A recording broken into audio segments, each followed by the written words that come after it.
नमस्कार बच्चों। एमए पूर्वार्ध की क्लास में सभी का स्वागत है, सभी बच्चों का। हम आज सबसे पहले यहाँ पर जो अध्ययन करने जा रहे हैं वो कारक समास प्रकरण।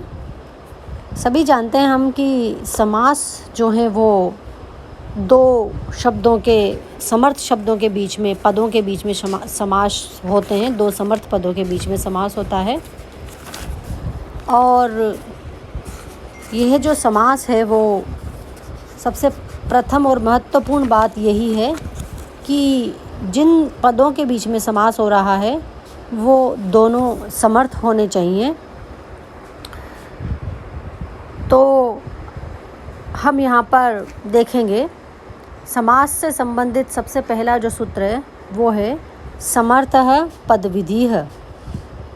अर्थात इस समास में वही बात बताई गई है कि पद संबंधी अर्थात पद को उद्देश्य करके जो कही गई विधि है वह समर्थ पदों में जाननी चाहिए।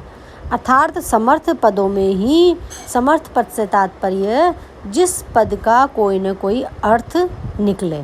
ऐसा नहीं कि कुछ भी अनर्गल कह दिया तो वो समास, वहाँ पर उन पदों का समास नहीं होगा। संस्कृत में पद शब्द जो है वो पारिभाषिक है। सुबंत और तिगंत को पद कहते हैं। समास विधि सुबंतों को कही गई है, अतः यह पद विधि है।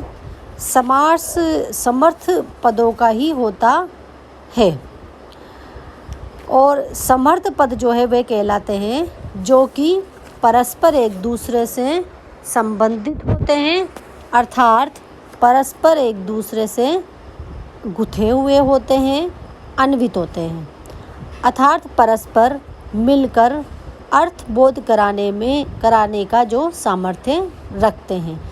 परस्पर मिलकर उन पदों का, उन शब्दों का अगर कोई विशिष्ट अर्थ नहीं निकल रहा है, उनमें अर्थ बोध कराने का सामर्थ्य नहीं है, तो वह पद नहीं कहलाएंगे। जहाँ पदों में यह सामर्थ्य नहीं होता वहाँ समास आदि नहीं होते।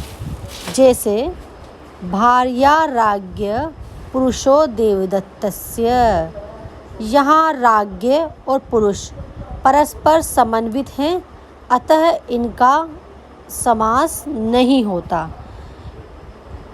इसी प्रकार से हम अगर आगे देखते हैं तो ये बताया गया है कि समास हो जाने से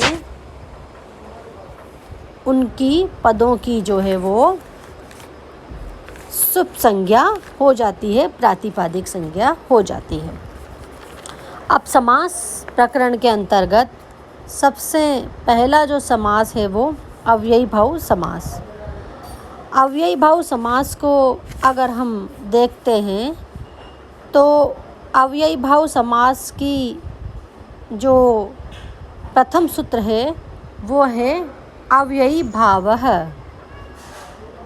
अर्थात जो अव्यय होते हैं तत्पुरुष से पहले अव्ययी भाव जो होते हैं, इस पद का अधिकार है तत्पुरुष से पहले के जो सूत्र हैं वो समास अव्ययी भाव संज्ञा होंगे।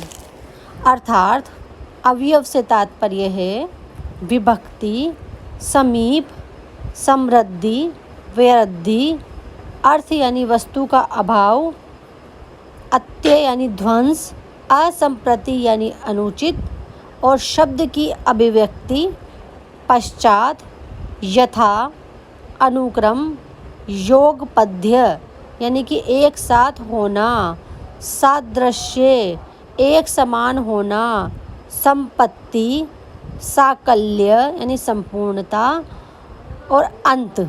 इन अर्थों में वर्तमान जो अवयव हैं उनका सुबंत जो है नित्य समास होता है और वो अव्ययी भाव समास कहलाता है। नित्य समास उसे कहते हैं जिनका प्रायः विग्रह नहीं होता, अथवा प्रायः अपने पदों में विग्रह नहीं होता। नित्य समास को अपने सभी पदों में लौकिक विग्रह नहीं होता, अलौकिक विग्रह तो होता ही है किंतु लौकिक विग्रह नहीं होता। तो इस प्रकार से यह जितनी भी बातें विभक्ति, समीप, समृद्धि आदि बताई गई है, इन सब का वर्तमान अवयव का सुबंत के साथ नित्य समास होता है और वह नित्य समास ही अव्ययी भाव समास के रूप में जाना चाहिए। अगला जो सूत्र है समास से संबंधित, उसमें हम लेंगे कि प्रथमा निर्दिष्टम समास उपसर्जनम, अर्थात समास शास्त्र में प्रथमा से निर्दिष्ट पद उपसर्जन संज्ञक होता है।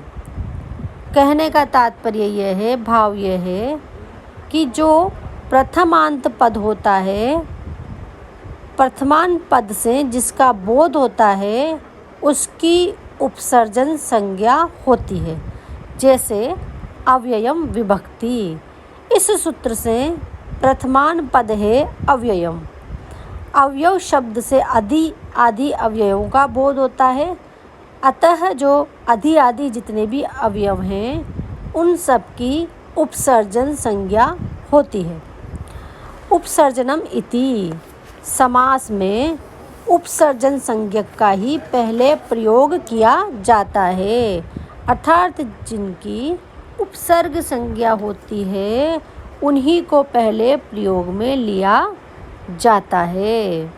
उपसर्जन पूर्वम सूत्र के अनुसार, यानी कहने का तात्पर्य, जैसे आप अधि प्लस हरि अगर यहाँ पर अव्ययी भाव समास करते हैं तो अधि एक उपसर्ग है और उसकी उपसर्जन संज्ञा हुई है, इसीलिए यहाँ पर उस अधि का प्रयोग पहले किया जाएगा। जैसे हम देखें अधि हरि, तो हरो इस लौकिक विग्रह में हरि प्लस ङी सुबंत प्रत्ययों में से घी और अधि, और अलौकिक विग्रह में अव्ययम विभक्ति आदि सूत्रों से विभक्ति अर्थ में अव्ययी भाव समास हो जाता है। अधि का पूर्व निपात होता है और घी का लोप हो करके अधि हरि जो है समस्त पद से आते हैं और सु का अवयव संज्ञा हो जाने के कारण लोप हो जाता है। जब सु का भी लोप हो जाता है और अधि उपसर्जन संज्ञक होने के कारण पहले आता है तो वहाँ पर अधि हरि रूप जो है हमें प्राप्त होता है। आगे हम लेते हैं अव्ययी भावाश्च, अर्थात अव्ययी भाव समास नपुंसकलिंग में ही जाता है। कहने का तात्पर्य, अव्ययी भाव समास जो है वो नपुंसकलिंग ही होता है, स्त्रीलिंग या पुल्लिंग में नहीं जाता है। न अव्ययी भाव दिते, यहाँ अगला सूत्र है, न अव्ययी भाव तो तो पंचम्याः, अर्थात अदंत का अर्थ है अत यानी कि अंत में जिसके हो, अकारांत अव्ययी भाव से परे जो सुप होता है उसका लोप नहीं होता और पंचमी विभक्ति को छोड़कर उसे अम रूप प्राप्त हो जाता है। इस प्रकार की बात इन्होंने यहाँ पर कही है। जैसे कि और अगला जो सूत्र है वो भी हम पहले देख लें, तृतीया सप्तमयोर बहुलम, अर्थात अकारांत अव्ययी भाव से परे जो तृतीया और सप्तमी विभक्ति होती है, इस प्रकार अकारांत अव्ययी भाव से पंचमी विभक्ति में नित्य ही तृतीया इत्यादि में रूप बन जाते हैं। जैसे उदाहरण के रूप में उपकृष्णम, अगर इसका विग्रह किया जाए तो कृष्णस्य समीपम। इस विग्रह में कृष्ण और घृस प्रत्यय और अलौकिक विग्रह उपप्रत्यय का कृष्ण के साथ अव्ययी भाव समास हो जाता है। इसी प्रकार अगर सुमर्द्रम को लेंगे तो मद्राणाम समृद्धि। इस विग्रह में समृद्धि अर्थ में सु अवयव का अव्ययी भाव समास हो जाता है। दुर्यवनम यानी कि यवानाम वैवृद्धि यानी कि यवनों की दुरवस्था। इस विग्रह में वैर्धि अर्थ में दुरवस्था के अर्थ में दुर अवयव का यवन के साथ यवन आम दुर। आम जो है यहाँ पर सुबंध प्रत्यय है, तो इस प्रकार से इनका अव्ययी भाव समास हो जाता है। जैसे कि निर्मक्षिकम यानी कि मक्षिणा नाम अभावः, अर्थात इस विग्रह में अभाव के अर्थ में निरअवयव का प्रयोग किया गया है और जो निरअवयव हैं उसका मक्षी का आम निर यानी कि आम यहाँ पर सुबंत प्रत्यय है और उनका अव्ययी भाव समास होता है। और निर्मक्षिका अगर ऐसा कहा जाता है तो नपुंसक लिंग होने के कारण हर्ष्व होकर के निर्मक्षिकम रूप बनता है। अति हिमम यानी कि हिमस्य अत्यय। इस विग्रह में अत्यय अर्थात विनाश अर्थ में अति अवयव का हिम के साथ अव्ययी भाव समास हो जाता है। तो इस प्रकार से हमने यहाँ यह देखा।